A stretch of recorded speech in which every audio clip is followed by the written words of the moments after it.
የኢትዮጵያ ሕዝብ ከጦርነት ይልቅ ዝናብ ይፈራል ይባላል። እውነት ነው። ሚያዝያ ላይ የሚዘንመው ዝናብና ግንቦት ላይ የሚዘንመው ዝናብ ይለያያል። ግንቦት ላይ የሚዘንመውና ሰኔ ላይ የሚዘንመው ይለያያል። ሰኔ ላይ የሚዘንመውና ሐምሌ ላይ የሚዘንመው ይለያያል። ልጁ ሲያድግ አይቶ የሚያውቅ እስኪ አለ? ልጁ ቁመቱ ጨመር ሲያደርግ አይታችሁ ታውቃላችሁ? ዝናብ ባይኖር እኮ ተበላሽተን ነበር አይደለም? ጥብጥብ እንደው ለመስከረም የሚያስረክበው እኮ ከተማውን ይሄ ምኑ ይሻላል? በቃ ይሄ ሁሉ አጣጥሞ ዝናብ ያነጻል። ታጠብን፣ የነጻ ልብ የለንም። ሽቱ ተቀባን፣ ውስጣችን ግን አሁንም ውስጡን ይከረፋናል። ነፍሳችን እንደ ቆሸሸች ናት። ዝናቡ የሰፈሩን ቆሻሻ ሁሉ ሲያጸዳ እኛ ከነ ቆሻሻችን መስከረም እንዳይጠባ። የሰው ልጅ በሕይወቱ ዘመን ሁሉ አንድ ችግር አለበት። እሱም አለመርካት ነው። ሰው ጠግቦ አያውቅም እስከ ዛሬ። ቀይ ሚስት ያገባ ሰው ጥቁር ይፈልጋል። ጥቁር ያገባው ሰው ቀይ ይፈልጋል። ሰው መቼ ነው በቃኝ? ምግብ ራሱ የሰውን አለመርካት አያሳይም? የጠጠር መጣያ እስከማይተርፈው ድረስ በልቶ ዲዘርት ይላል። ደግሞ ታምረኛ ነው። በትንሣኤ ሰሞን የአብይ ጾም ስጋ ያምረዋል፣ የትንሣኤ ቆሎ ያምረዋል። ስጋ በልቶ ሰው ለምንድን ነው ግን ደስ የማይለው? በዚህ ዓለም አይምሯችን ለጊዜው እያደነዘዙ ግን የውስጥ ሰላም መስጠት ያቃታቸው ያዝናኑናል ብለን የምናስባቸው ነገሮች እነዚህ ናቸው። የማይፈውሱ መድኃኒቶች የሚባሉ። አንዳንድ ሰው የውስጡን ጩኸት ለመግደል ይጠጣል። የሕይወቱን ስህተቶች ለመሸፈን ይጠጣል። ጌታችን ኢየሱስ ክርስቶስ የሕይወት ውሃ ነው። ምን የሚያረግ መጠጥ መሰላችሁ? የሚያረካ ውሃ። እስኪ የሚያረካ ውሃ በሉ። መዝሙረ ዳዊት መዝሙር 41 ላይ ቁጥር 1 ላይ ቅዱስ ዳዊት እንዲህ አለ፣ ከመ ያፈቅር ኃየል ሀበ አንቅዕተ ማያት ከማሁ ታፈቅር ነፍሴ ሀበ እግዚአብሔር አምላኬ ጸማት ነፍሴ ለከ። ዋልያ ወደ ውሃ እንደሚናፍቀው ሁሉ ነፍሴ ወደ እግዚአብሔር ተጠማች። እዚያም ተናግሯል፣ አምላኬ አምላኬ እገይስ ኀቤከ፣ ፈጣሪ ወደ አንተ እገሰግሳለሁ። ጸማት ነፍሴ ለከ፣ ሰውነቴ አንተን ተጠማች። ማይዜ እበጽሕ ወእሬይ ገጾ ለአምላኬ፣ የፈጣሪዬንስ ፊት የማየው መቼ ነው ይላል ቅዱስ ዳዊት። የአባቶቻችን ጥማት እግዚአብሔር ነው። አንድ ነገር ልንገራችሁ፣ የሰው ልጅ በሕይወቱ ዘመን ሁሉ አንድ ችግር አለበት። እሱም አለመርካት ነው። ለምንድን ነው የማይረካው? ለምን አይረካም ሰው? እዚህ በገጠር ያለው ሰው ባህር ዳር መምጣት ያምረዋል። ባህር ዳር ያለው ሰው አዲስ አበባ መሄድ ያምረዋል። አዲስ አበባ ያለው ሰው አሜሪካ መሄድ ያምረዋል። አሜሪካ ያለውም ቢሆን ዱባይ ሄዶ መዝናናት ያምረዋል። ዱባይ ያለው ደግሞ አንዱ መሄድ ያምረዋል። ሰው ጠግቦ አያውቅም እስከ ዛሬ። ቀይ ሚስት ያገባ ሰው ጥቁር ይፈልጋል። ጥቁር ያገባው ሰው ቀይ ይፈልጋል። ሰው መቼ ነው በቃኝ የሚል? የቀበሌ አስተዳደሩ ወረዳ መሆን ያምረው ይሆናል ነው። እንግዲህ ተሹሜ አላውቅም፣ እንዲህ አይነት ነገር አልሾምም። ወረዳው ዞን፣ ዞን ክልል፣ የክልሉ ደግሞ ምን እንደሚመኙ አልናውቅም። እንግዲህ ይኸው መነኩሴው ጳጳስ፣ ጳጳሱ ፓትርያርክ መሆን ይፈልጋል። ሰው ለምንድን ነው ግን የማይጠግበው? ሰው መርካት አቃተው እኮ። ሰማችሁ? ምግብ ራሱ የሰውን አለመርካት አያሳይም? መጀመሪያ ስታርተር፣ ቀጥሎ ደግሞ ምንድን ነው ዋናው ምንድን ነው ስሙ? ቤዚክ ነው። ምንድን ነው ዋናው? ዋናውን ደግሞ ይበላል። ቆይቶ ደግሞ ምንድን ነው የሚለው? ዴዘርት ነው ዲዘርት ነው ደግሞ ያን ይበላል። ግጥም አድርጎ በልቶ እኮ ነው እኮ። ይገርማል እኮ ግጥም አድርጎ የጠጠር መጣያ እስከማይተርፈው ድረስ በልቶ ዲዘርት ይላል። ደግሞ ታምረኛ ነው እኮ ይሰው ልጅ። አሁን እኮ ሆዱ ሳይሞላ ቀርቶ አይደለም። ምን ፈልጎ ነው? ሰው አረካኮ ስላለ። በትንሣኤ ሰሞን ይኸው የአብይ ጾም ስጋ ያምረዋል፣ የትንሣኤ ቆሎ ያምረዋል። ስጋ በልቶ ሰው ለምንድን ነው ግን ደስ የማይለው? ለምን ይመስላችኋል? ሰውን የሚያረካው ማን ብቻ ስለሆነ ነው? እግዚአብሔር ብቻ ስለሆነ። ሰው የሚረካው እግዚአብሔርን ሲያገኝ ነው። አሁን ሁልጊዜ የምንፈልገው እየፈለግን ግን ሁልጊዜ የማይሞላልን ለምን ይመስላችኋል? እግዚአብሔርን ስላላገኘ ነው። ቅዱስ ዳዊት እንዲህ ይላል መዝሙር 16 ላይ ወእጸግ በርእየ ስብሐቲከ፣ ፊትህን አይቼ እጠግባለሁ አለ። ሰው እግዚአብሔርን ካየ በኋላ ሌላ ማየት የሚፈልገው ነገር የለም። ሰው እግዚአብሔርን ካየ በኋላ ሌላ ማየት የሚፈልገው የለም። እስመ ዘበሃቤከ የዐርፍ ነጽሮተ ኩሉ ነባብያን፣ የመላእክት የደቂቀ አዳም ሁሉ ዓይን የሚያርፈው አንተን ሲያይ ነው ይላል። እግዚአብሔር ጥም ይቆርጣል። ደስታ ሁልጊዜ እንፈልጋለን። እንገራችሁ፣ ሰው ሐዘኑን ለመርሳት 10 ደቂቃ ፊልም ያያል፣ 10 ደቂቃ ዘፈን ያያል። ስግት ነው የሚለው ሰው። ታዲያ ምንድን ነው የሚሻለው? ያን ጥም የሚቆርጠውን ውሃ መምጣት።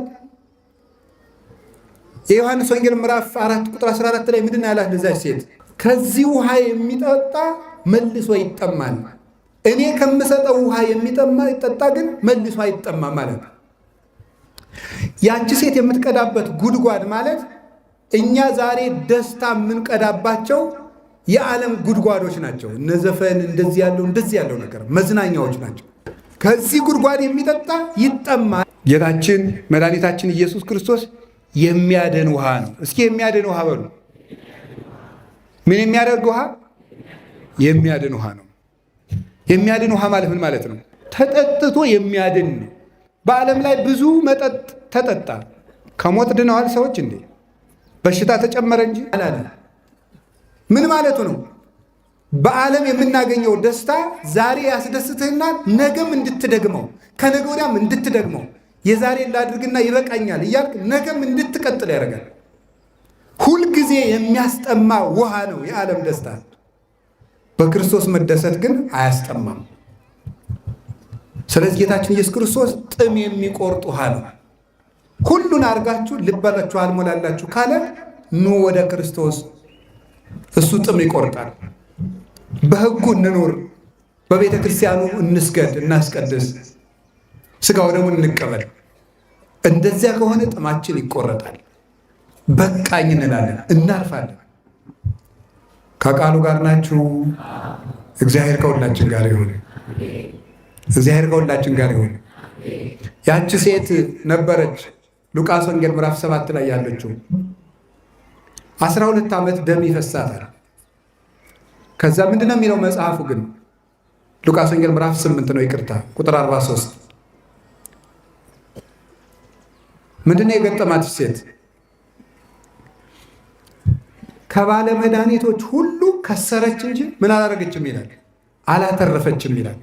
መድኃኒት ስትሞክር ሲያከስራት፣ እንደገና ከሌላ መድኃኒት አዋቂ ሲያከስራት፣ እንደገና ከባለ መድኃኒት ስትሄድ ሲያከስራት መከራዋን አየች። አንድ መድኃኒት ግን አገኘች። ጨርቁን ነካቸው፣ ደሟ በአንድ ጊዜ ቀጥ አለ። አንድ ጊዜ ዳሰውት የሚበቃ መድኃኔዓለም ነው። ጽዋዕከኒ ጽኑ ወያረዊ፣ መጠጥህ አንዱ በቃኝ ነው አለ ቅዱስ ዳዊት። ድህነቱ እሱ በቃ ያለው በአንድ ጊዜ ይበቃል። ስለዚህ አድካሚ ነው። የማይፈውሱ ሐኪሞች የሚባሉት በዚህ ዓለም አይምሯችን ለጊዜው እያደነዘዙ ግን የውስጥ ሰላም መስጠት ያቃታቸው ያዝናኑናል ብለን የምናስባቸው ነገሮች እነዚህ ናቸው የማይፈውሱ መድኃኒቶች የሚባሉት። ክርስቶስ ግን ጥም የሚቆርጥ መድኃኒት ውሃ ነው። የሕይወት ውሃ በሉ እስቲ። ሌላስ ጌታችን ምን የሚያደርግ ውሃ መሰላችሁ? ፍሬ የሚሰጠን ውሃ ነው። ዛፍ የሚያፈራው በውሃ አድጎ ነው። ትንቢተ ኢሳይያስ ምዕራፍ 56 ቁጥር 3 ላይ እንዲህ የሚል ቃል አለ። ኢይበል ፈላሲ ዘገብአ ሀበ እግዚአብሔር ይፈልጠኒኑ እንጋ እግዚአብሔር እምሕዝቡ ወሕፅውኒ ኢይበል እስመ ይቡስ አነ ይላል። ከኃጢአት ተለይቶ ከጣዖት ወጥቶ ወደ እግዚአብሔር በንስሐ የመጣ ሰው ካለ እግዚአብሔር ከወገኖች ይለየኝ ይሆን አይበል። ጃንደረባም ቢሆን ወደ እግዚአብሔር የመጣ ሰው ካለ እኔ ደረቅ እንጨት ነኝ አይበል ይላል። እስኪ በሉ እኔ ደረቅ እንጨት ነኝ አይበል በሉ። እኔ ምን አይበል? ደረቅ እንጨት ነኝ አይበል። እኔ በሕይወቴ ፍሬ የሌለኝ ሰው ነኝ። እኔ እንደው እንግዲህ ወዲያ እማረባ ሰው ነኝ አይበል። ደረቅ እንጨት መልሶ ያፈራል አይባልም። እኔ እንግዲህ ተስተካክዬ ጥሩ ሰው ሆናለሁ አልልም። እኔ አንድ ጊዜ ተበላሽቻለሁ አትበል። የሕይወት ውሃ ክርስቶስ ደረቅ የሚያለመልም ነው። አትክልት ምንድን ነው የሚያደርገው? እንዳይደርቅ ነው የሚያለመልመው ውሃ። ክርስቶስ ግን የደረቀን ነው የሚያለመልመው። ማንም ወደ እግዚአብሔር ከመጣ ደረቅ እንጨት ነኝ አይበል። ለምን? የሕይወት ውሃ ክርስቶስ አለለትና። ምን አለ? እናንተ የመረጣችሁኝ አይደላችሁም፣ እኔ ነኝ የመረጥኳችሁ። ንበሩ ቤ ወአነሂ ብክሙ፣ እኔ በእናንተ እኖራለሁ እናንተም በእኔ። ወሬሰክሙ ከመ ትሁሩ፣ እንድትሄዱ አደርጋችኋለሁ። ወፍሬ ትፍረዩ፣ እንድታፈሩ አደርጋችኋለሁ። ወፍሬክሙኒ ይነብር ለዓለም፣ ፍሬያቸውም ለዘላለም ይኖራል። ጌታችን እንድናፈራ ያደርገናል።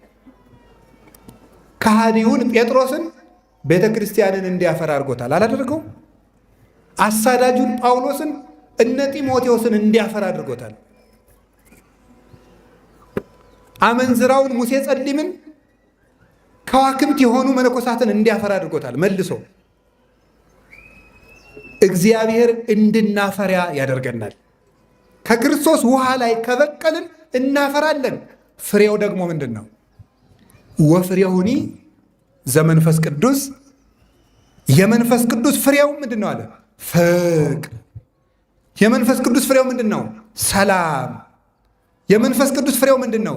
ትዕግስት። የመንፈስ ቅዱስ ፍሬው ምንድን ነው? ሂሩት፣ በጎነት። የመንፈስ ቅዱስ ፍሬው ምንድን ነው? ምጽዋት። የመንፈስ ቅዱስ ፍሬው ምንድን ነው? ንጽህና። የመንፈስ ቅዱስ ፍሬው ምንድን ነው? ፍስሐ፣ ደስታ። አያችሁ፣ ትንንሽ ደስታዎችን እየሰጠ ከሚያደነዝዘን ዓለም ወጥተን በንስሐ ወደ ሕይወት ውሃ ወደ ክርስቶስ ከተመለስን ስለ ጥቂት ደስታዎቻችን የማይነጥፉ ደስታዎችን ይሰጠናል። የማይነጥፉ ደስታዎችን። ትክክለኛ ደስታ በክርስቶስ ይገኛል። ብዙዎችን እንዲያፈሩ ያደረገ ውሃ ከድንግል ማርያም ፈለቀልን።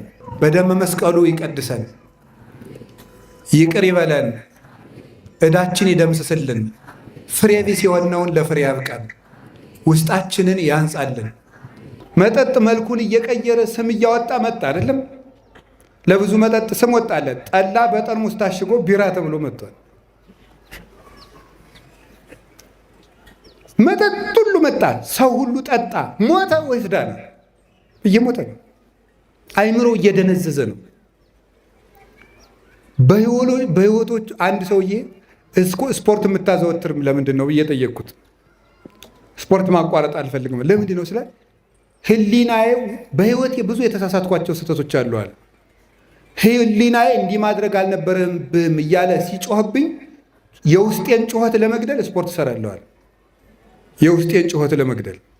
አንዳንድ ሰው የውስጡን ጩኸት ለመግደል ይጠጣል። የሕይወቱን ስህተቶች ለመሸፈን ይጠጣል። ግን ጩኸቱን ሳይሆን የምትገለው ራስህን ነው የምትገለው። የጠጣናቸው ነገሮች ሁሉ ሞት ነው የሚጠሩት። መድኃኔዓለም ግን ተጠጥቶ ሕይወት ነው። መብልዔኒ መብልዐ ጽድቅ ውእቱ ደሜኒ ስትየ ሕይወት ውእቱ። ሥጋዬ እውነተኛ መብል ነው፣ ደሜም እውነተኛ መጠጥ ነው። ዮሐንስ ወንጌል ምዕራፍ 6 ቁጥር 55 ላይ ሲናገር የሚያድን መጠጥ የጌታችን የኢየሱስ ክርስቶስን ደም እያየ ሞት የሚፈራው መጠጥ እሱ ነው። እስራኤል ከግብፅ ሲወጡ የበጉን ደም መቃኑ ላይ ረጭተው አይደለ ከሞት የተረፉት? ያ በግ ማን ነው? ክርስቶስ ነው። የበጉ ደም ማን ነው? የእሱ ደም ነው። በሩ ምንድን ነው? የክርስቲያኖች ከንፈር ነው። እስከ ወደሙ የሚቀበለው ወሶበ ርእየ ሞት ደሞ ለበግ ለበወ ሞተ እግዚ ወፈርሃ ወይ ቀርበ ሀበ መድረከ ሆኸት ይላል ቅዱስ ዮሐንስ አፈወርቅ ዘጸአትን ሲተረጉም። ሞት የበጉን ደም ባየ ጊዜ በዚያ በግ ደም የክርስቶስን ደም አየ። የክርስቶስን ሞት አየና ሞት ፈራ፣ ወደ ደጁም መቅረብ አቃተው ይላል። አያችሁ የእግዚአብሔር ቤተሰቦች፣ ሞት እንኳን የክርስቶስን ደም የክርስቶስ ምሳሌ የሆነውን የበጉን ደም እንኳን ፈርቶታል። የጌታችን የኢየሱስ ክርስቶስ ደም ሞት የሚፈራው ደም ነው። ሞትን ያሰጠመ የገደለ ደም ነው። ሕይወት የሰጠ ደም ነው። የሚቀድስም ደም ነው። ስለዚህ ክርስቶስ የሚያድን ውሃ ነው። መከራ ሲመጣ ውሃ እየገባን ከምንሞት ከሚያድነን ውሃ ብንገባ ይሻለናል። ያም የሚያድነን ውሃ ክርስቶስ ነው። ዘመዶቼ ሞት ተደግሶበት ያለ ዓለም ነው። ምንም ደስ የሚል ነገር የለም። በየቦታው ዛሬ ጦርነት፣ ነገ ሰላም ነው። ኢትዮጵያ ይሄ ነው። አሜሪካ ጦርነት ነው። እስራኤል ጦርነት፣ እዚያ ራሻ ጦርነት፣ ያ ጦርነት መከራ ነው። ምን ደስ የሚል ነገር አለ? ወደ ማንስ ይሸሻል? የሚያሳርፈን የሚያድነን መድኃኔ ዓለም ነው። ዛሬ የተሰበሰብነው ይህን ለማሰብ ነው። ካዳነን ጌታ ለመጠጋት ነው። ተራራችን እሱ ነው። መጠጊያችን እሱ ነው። ስለዚህ የሚያድነን መጠጥ መድኃኔ ዓለም ሁላችንን የሚያድነን። አንድ ሰው ተናዞ ሲመለስ በሰላም ይሄዳል። የእግዚአብሔር ልጅ ሆኖ ይመለሳል። ሰላም ይዞ ይመለሳል። ሰላምና የእግዚአብሔር ልጅ መሆን የሚሰጠው ስንናዘዘው።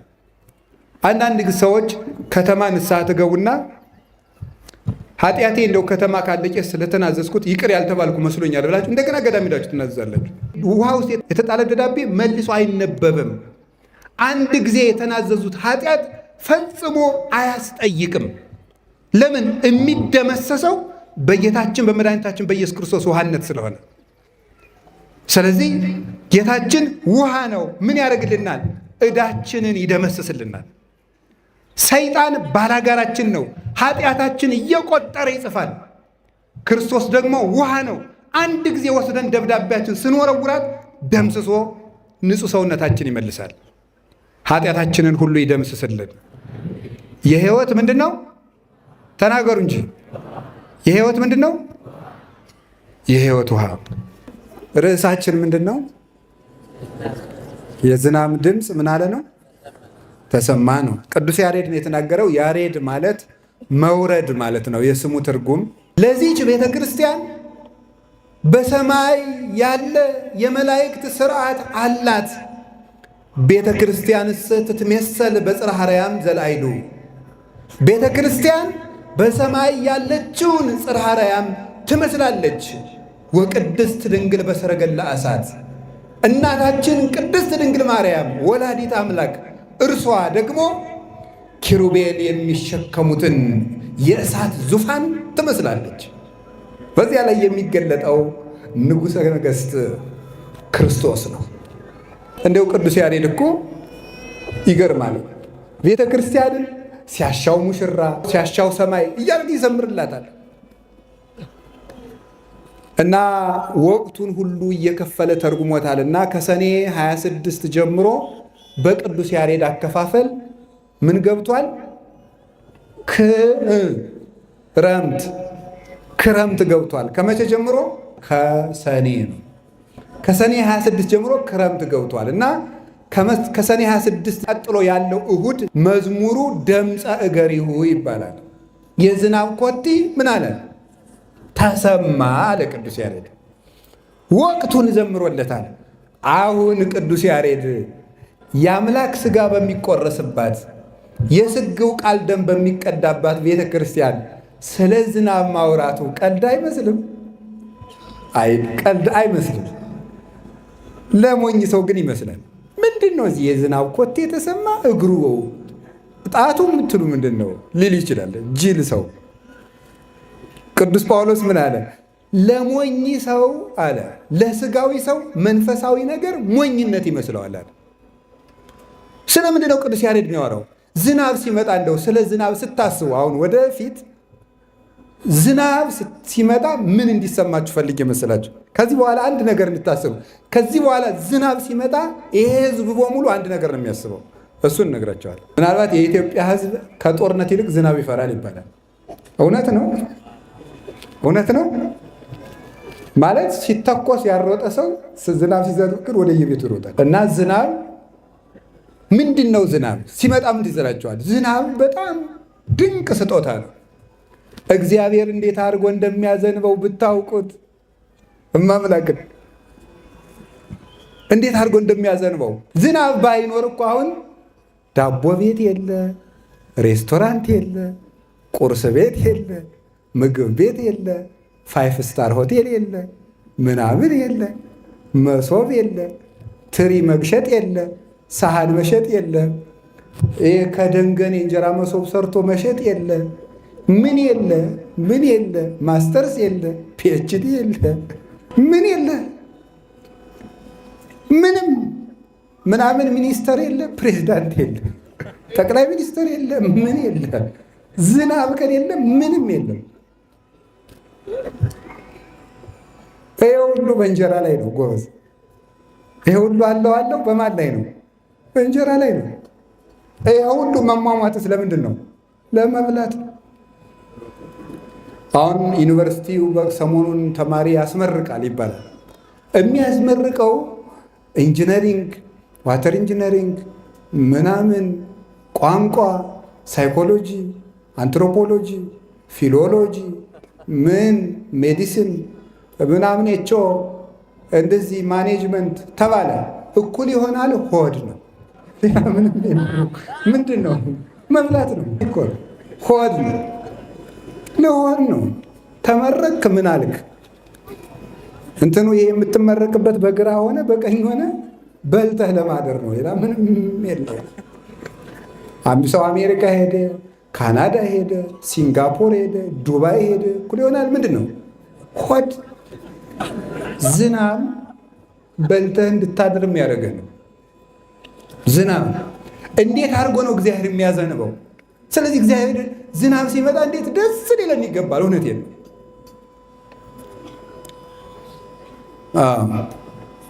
አማርኛውን እንዳላበላሸው እንጂ አሉ በትግራይ ሀገር ዝናብ መጣ ሲባል አቦይ እግዚ መጽኦም ነው የሚባለው። ምን ማለት ነው? እኔ አላውቅም፣ ትግረኛ አልችልም። ጌቶች መጥተው እንደማለት ነው። ዝናብ ሲመጣ ጌቶች፣ እውነት ነው፣ እግዚአብሔር መጣ ነው። በዝናቡ ዝናብ ሲመጣ እግዚአብሔር መጣ ነው። ዝናብ ከቀረ እግዚአብሔር ቀረ ነው። እንዴት ትኖራል? ስለዚህ አሁን እኔ የምነግራችሁ ምንድን ነው?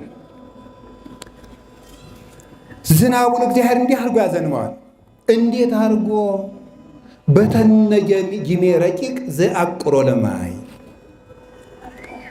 በረቂቅ ጉም ዝናቡን ይቋጥረዋል። እንዴት አድርጎ ቋጥሮ? ጉሙን ይወስድና ጉሙን የሚመራ ደመና አለ።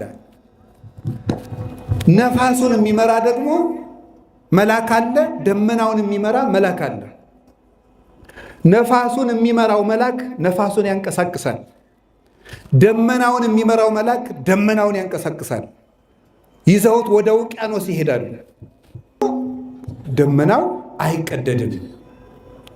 ከዚያስ ምን ያደርገዋል? ዳዊት እንደተናገረ ሐወፅ ካለ ምድር ወአሮይካ ይላል። ውሃውን ቋጥሮ ደመናው ምን አይልም? አይቀደድም። እንዴት ነው የሚያደርገው? ሐወፅ ካለ ምድር ወአሮይካ፣ ምድርን ጎበኘሃት ይላል ቅዱስ ዳዊት። ኢየሩሳሌምን በሰባ ዘመን ጎበኘሃት፣ ቀስ አድርገህም ጠሉን አረካሃት ይላል። ወአብዛይኮ ለብዕላ፣ በሰባ ዘመን ዝናቡን አምጥተህ ከምርኮ በኋላ ለእኛ ሀገር ደግሞ ከግንቦት በኋላ ምድርን ጎበኛሃት፣ ወአብዛይኮ ለብዕላ ባለጸግነቷንም አበዛው። አዝመራውን ጎተራውን አዝመራውን አበቀልክላት። ፈለገ እግዚአብሔር ምሉ ማያተ የእግዚአብሔር ወንዞች እንደ ዮርዳኖስ ውሃን የተመሉ ናቸው። ወቆላትን ይመልኡ ስርናየ በረሃው ሁሉ ስንዴን የተመላ ይሆናል ያፈራል ይላል። እንዴት ነው ምድርን ጎበኛት ማለት? መጀመሪያ ልብ ብላችሁ እንደሆነ ሚያዝያ ላይ የሚዘንመው ዝናብና ግንቦት ላይ የሚዘንመው ዝናብ ይለያያል። ግንቦት ላይ የሚዘንመውና ሰኔ ላይ የሚዘንመው ይለያያል። ሰኔ ላይ የሚዘንመውና ሐምሌ ላይ የሚዘንመው ይለያያል። ምንድን ነው የሚሆነው? መጀመሪያ ሐወፅ ካለምር የመጎብኘት ጊዜ ይባላል። ጠብ ጠብ ጠብ ጠብ ጠብ ጠብ ጠብ ያደርገዋል። ካፊያ ለምን አንድ ጊዜ ዝም ብሎ ቀዶ ቢያወርደው ምን ይሆናል? አፈሩ ታጥቦ ይወሰዳል። መሬት መሸከም እስከምትችል ድረስ ቀስ እያደረገ መሬቷ ጠበቅ ስትል የምትሸከምበት አቅም ስታገኝ ዝናቡንም ጨመር እያደረገው ይመጣል። ያን ያደርግና በነፋስ እያስማማ የተቋጠረውን ውሃ በፀሐይ እያተነነ ለእህሉ እንዲመች አዝመራውን እንዲበቅል ያደርጋል። ያንን ያደርግና በየጥቂቱ ያሳድገዋል። ገበሬው እንዴት እንደሆነ ሳያውቀው ያድጋል ይላል። ይገርማል እኮ ጤፍ ዘርታችሁ ከተዘራበት ጀምሮ እንቅልፍ ሳትተኙ ብታዩት ጤፉ ሲያድግ ማየት ይቻላል? አይቻልም? እስኪ አንተ ያጨልጠቃችሁ ልጁ ሲያድግ አይቶ የሚያውቅ እስኪ አለ? ልጁ ቁመቱ ጨመር ሲያደርግ አይታችሁ ታውቃላችሁ? እኔ እንደዛ ባውቅ ሩጬ ነው የምጠፋው። እናንተ ሳትደነግጡ ድንገት ቤት ውስጥ ያለው ሕፃን ልጅ አንገቱ መዘዝ ቢል ድንገት እንዲሁ እኮ ይገርማል። ሳናውቀው እኮ ነው የሚያድገው። ሳናየው ረቡዕ ይጨምር ማክሰኞ ዕለት ይሁን ምንም አላወቅ ነው። የዛሬ 3 ሳምንት ጨምር ድንገት ጉብ ያለ ልጅ ነው የምናየው። እንዴት እንዳደገ አናውቅም።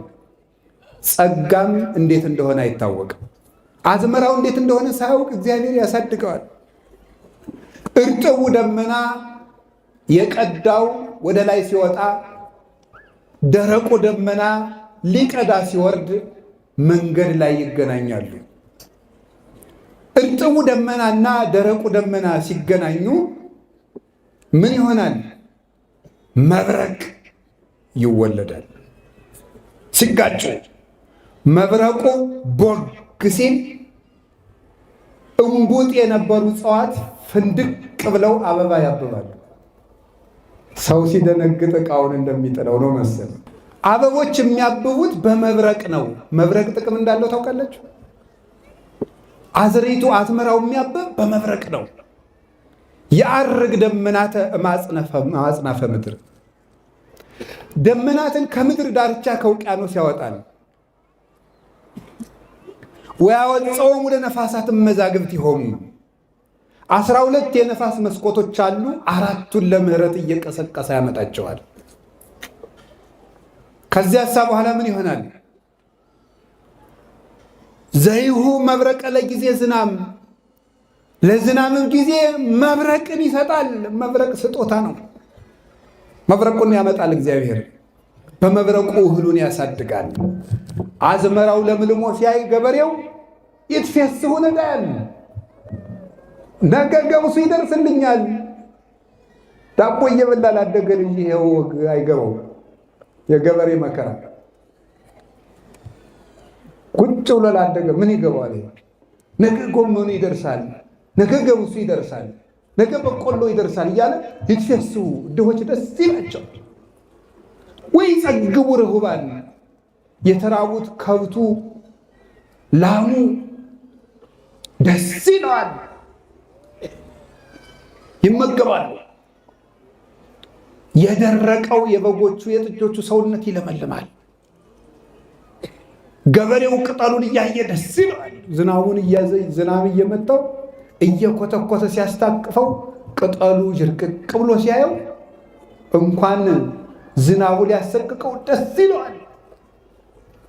ልማማውን አንጀቱን አስሮ ያነሰዋል። ደስ እያለ ቆይና መስከረም ይጠባል። ሲጠባሳ ምን ይሆናል? ክረምቱ ይሄዳል፣ ፈገግ ይላል። እንጎታት ወሃቡ መዓዛ፣ አበባዎች ሁሉ መዓዛቸውን ይሰጣሉ። ከዚያ በኋላ ክረምቱ ያልፋል። ቁርዬዎች ሁሉ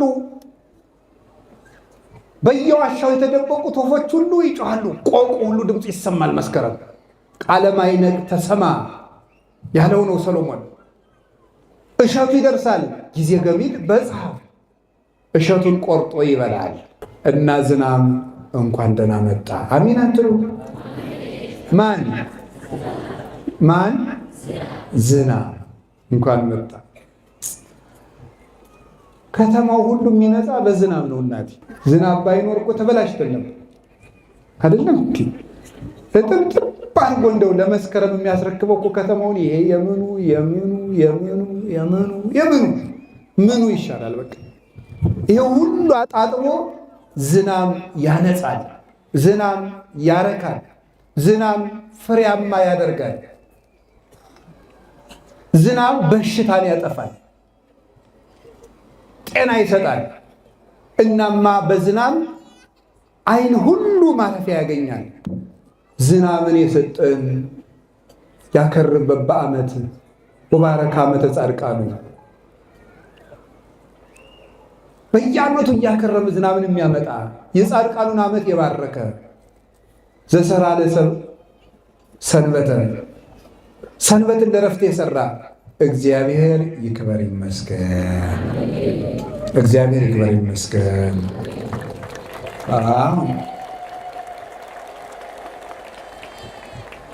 እሺ፣ አሁን ጉዳያችን ከዝናብ ጋር አይደለም።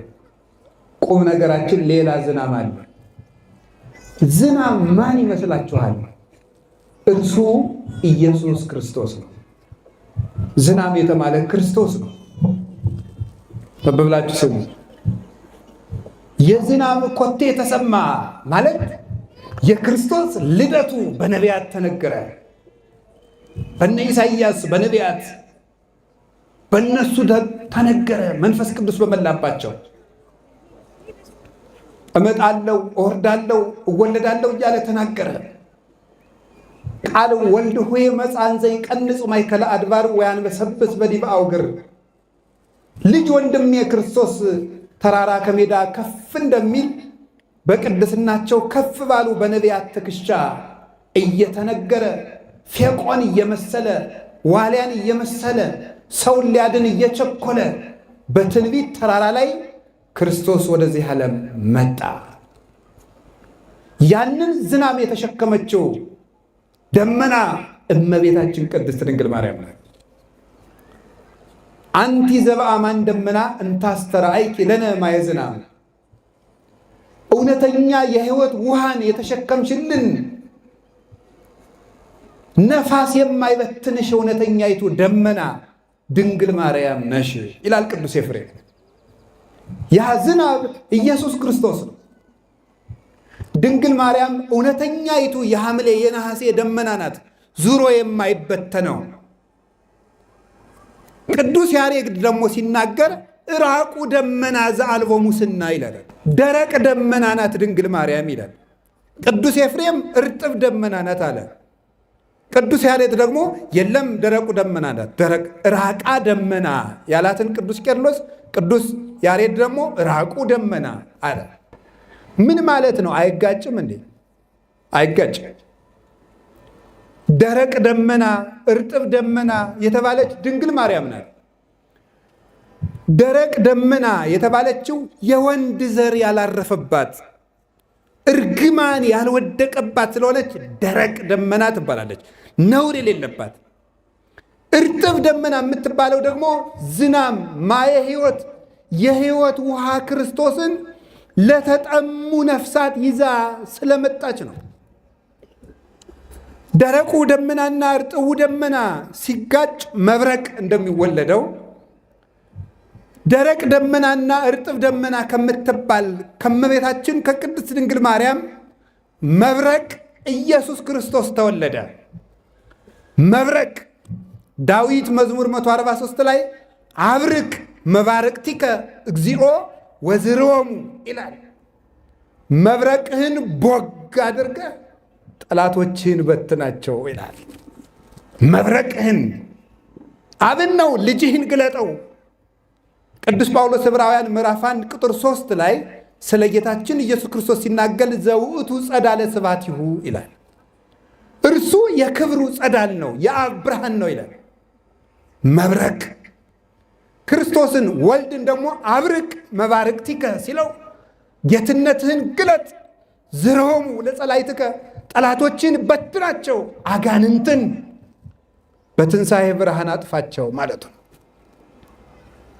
መብረቅ ንውጽውጽታን ያስገኛል። መብረቅ ቦግ ሲል ምድር ትነዋወጻለች።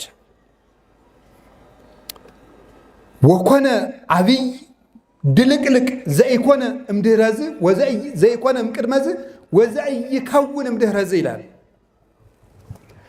ራእየ ዮሐንስ ምዕራፍ 16 ላይ ከዚህ አስቀድሞ ያልተደረገ ከዚህ በኋላም የማይደረግ ታላቅ መብረቅና ንውጽውጽታ ሆነ ይላል። ከዚህ አስቀድሞ ያልተደረገ እንግዲህ ወዲህ የማይደረግ ታላቅ ንውጽውጽታ ሆነ ማለት ከዚህ አስቀድሞም ተወልዶ የማያውቅ እንግዲህ ወዲያም መልሶ የማይወለድ መብረቅ ኢየሱስ ክርስቶስ ተወለደ። ዝናቡ እሱ፣ መብረቁ እሱ ነው ክርስቶስ። የተጠማችው ምድር የእኛ ሰውነት ነው። የኃጢአት በረሃ የበላል።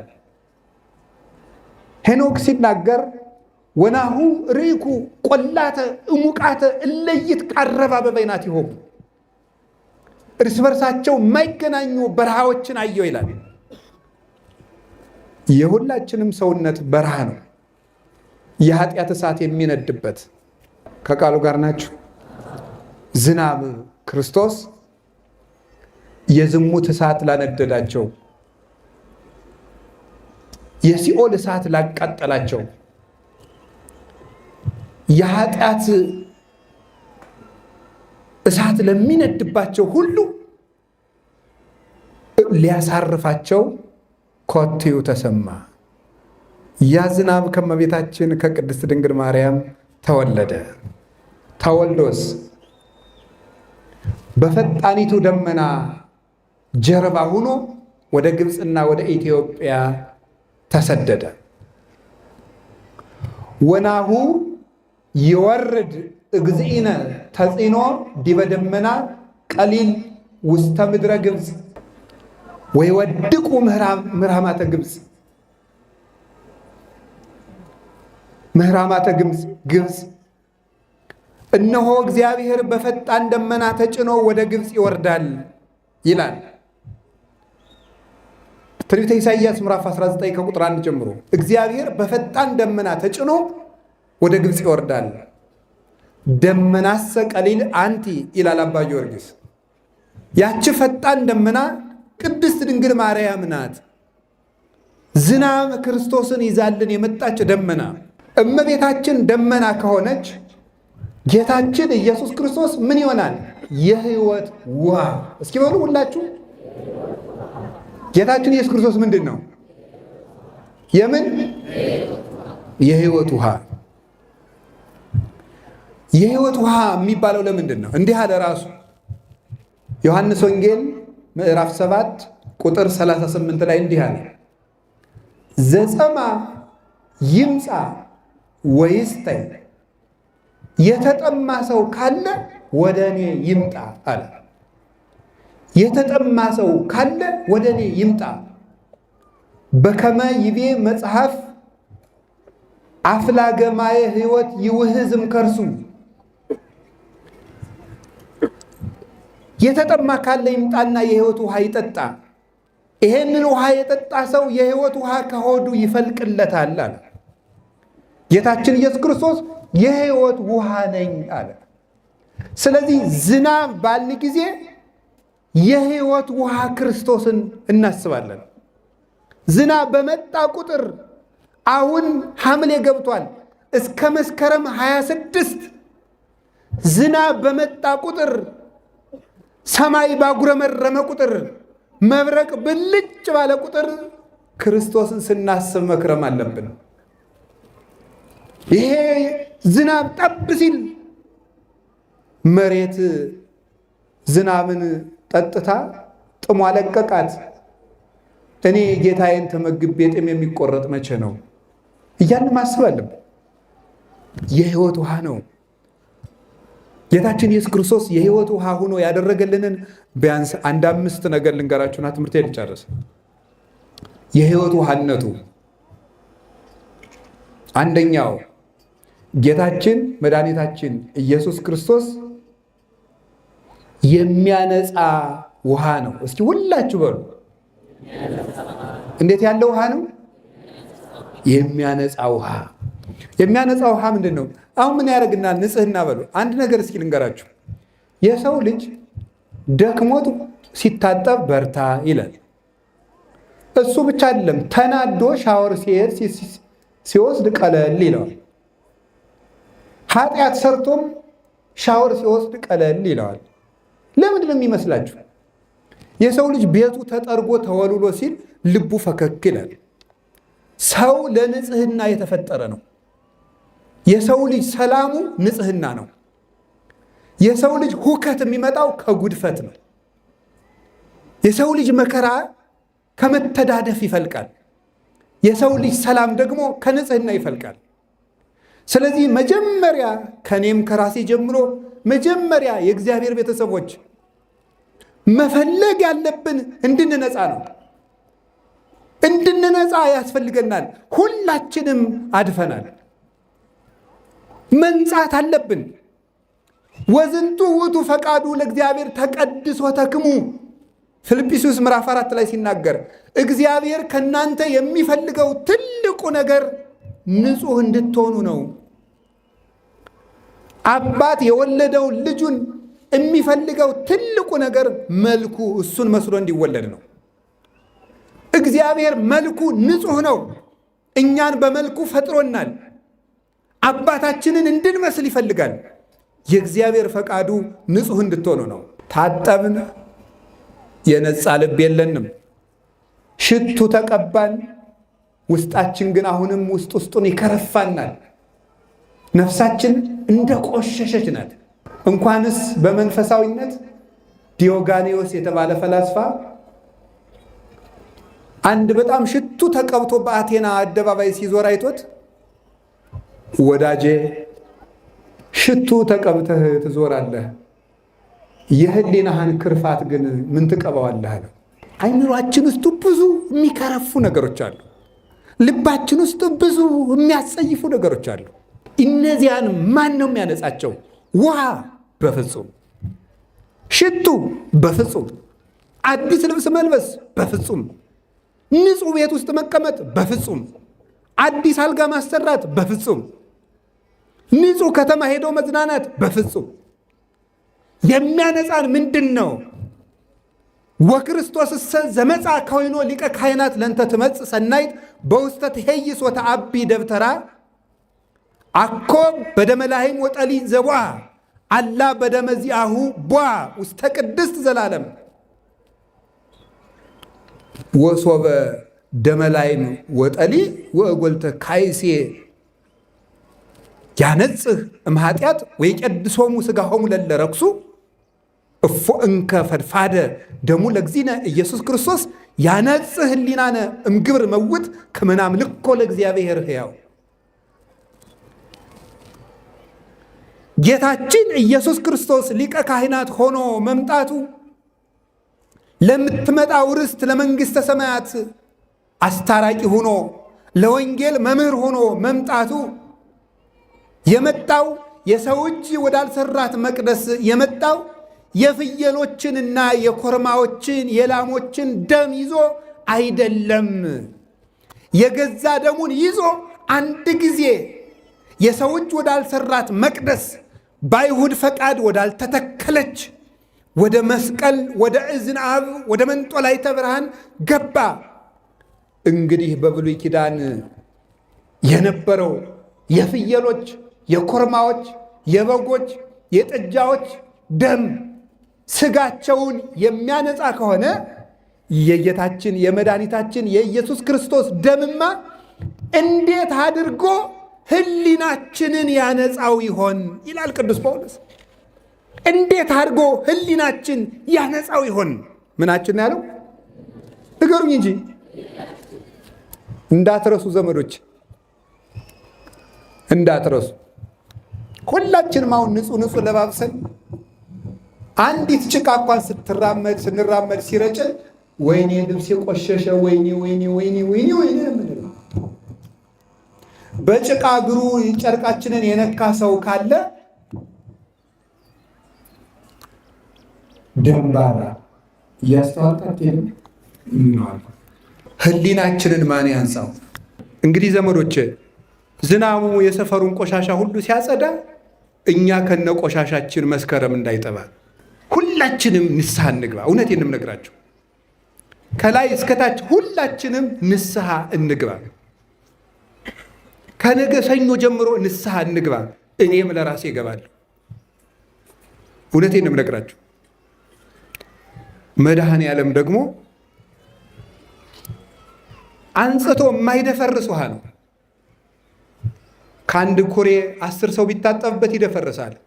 መድኃኔ ዓለም ግን ዓለም ሁሉ ቢታጠብበት የማይደፈርሰው ውሃ፣ ንጹሕ ውሃ እሱ ነው። የማይጸየፈን ውሃ፣ የማይከለከል ውሃ፣ ነፍስን የሚያነጻው ውሃ፣ ልብን የሚቀድሰው ውሃ፣ ቆሻሾቹን አንጽቶ ብርሃን የሚያለብሰው ውሃ ያ ክርስቶስ ነው።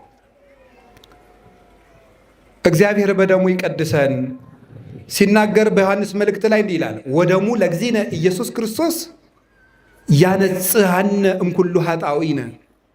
የጌታችን መድኃኒታችን ኢየሱስ ክርስቶስ ደም ከኃጢአታችን ሁሉ ያነጻናል ይላል። በገዛ ደሙ ያጠበን መድኃኔ ዓለም ክብር ምስጋና ይግባው። ሁለተኛ ጌታችን ኢየሱስ ክርስቶስ የሕይወት ውሃ ነው። የሕይወት ውሃ ያልነው ምን ማለት ነው? ውሃ ውስጥ የተጣለ ደብዳቤ መልሶ አይነበብም፣ ይደመስሳል። መድኃኔ ዓለም ውሃ ነው። ለቄሱ ንስሐችሁን ከነገራችሁ በኋላ በዚህ ኃጢአት መልሳችሁ አትጠየቁ። ሁላችንም ንስሐ እንግባ። እውነቴን ነው የምነግራችሁ፣ ከላይ እስከታች ሁላችንም ንስሐ እንግባ። ከነገ ሰኞ ጀምሮ ንስሐ እንግባ። መድኃኔ ዓለም ሁላችንን የሚያንጻል ይቅር ይበለን፣ በምሕረት ዓይን ይመልከተን። ወስብሐት ለእግዚአብሔር። ይቆየን።